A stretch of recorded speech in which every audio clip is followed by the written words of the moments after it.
Hello, gandang araw. Bale, ito yung test natin para sa 8-bit do natin na keyboard with super buttons, macro. Ito yung box niya, complete. So, mabilis lang. Ang unang testing natin yung try mode niya kung gumagana. So, kung mapapansin mo, naka-off siya ngayon. Connected siya sa USB niya. Pag connected ka, pwede mo siyang i-edit dito. Ito yung pinaka-up ng 8-bit do para dito sa retro keyboard. So dyan makakapag-modify ka. For example ito dito mo makikita kung working yan. Pag ayan na pinipindot mo siya is nagki-click. So dito yan nakasaksak kasi sa E. Yan. Ayan siya. Okay. So, goods yung super button natin. Connected dyan. So, ito yung wired mode. Ngayon, pagka inano mo siya, testing natin dito sa keyboard tester natin. Paano ba? Sa keyboard tester,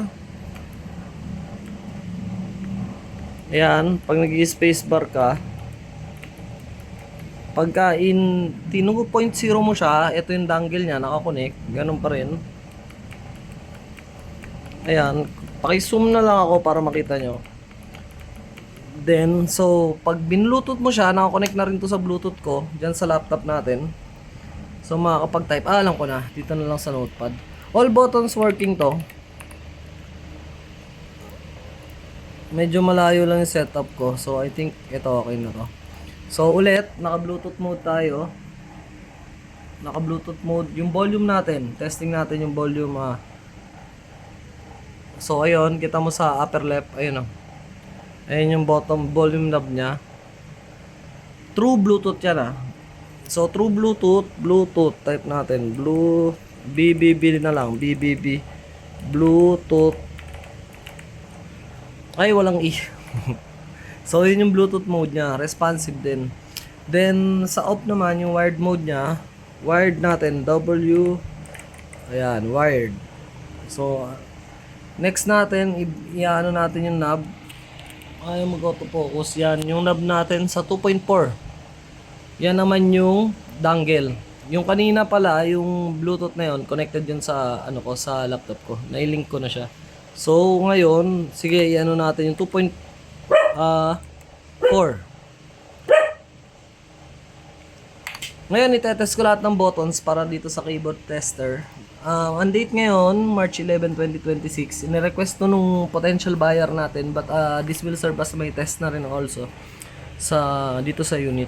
So, isa-isa kong pipindutin para makita mo na naka-refresh siya ngayon. So, wala pa siyang nakalag. So, isa-isa natin pipindutin.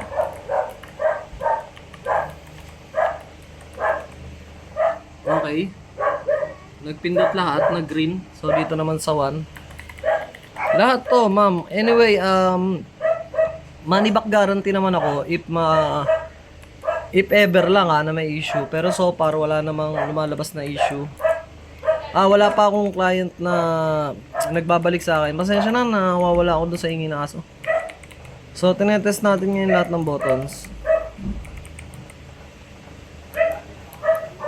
Win, Alt,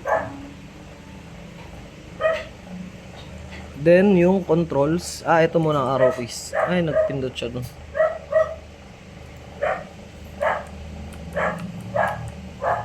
Ito yan yung tatlong buttons. Then yung dito.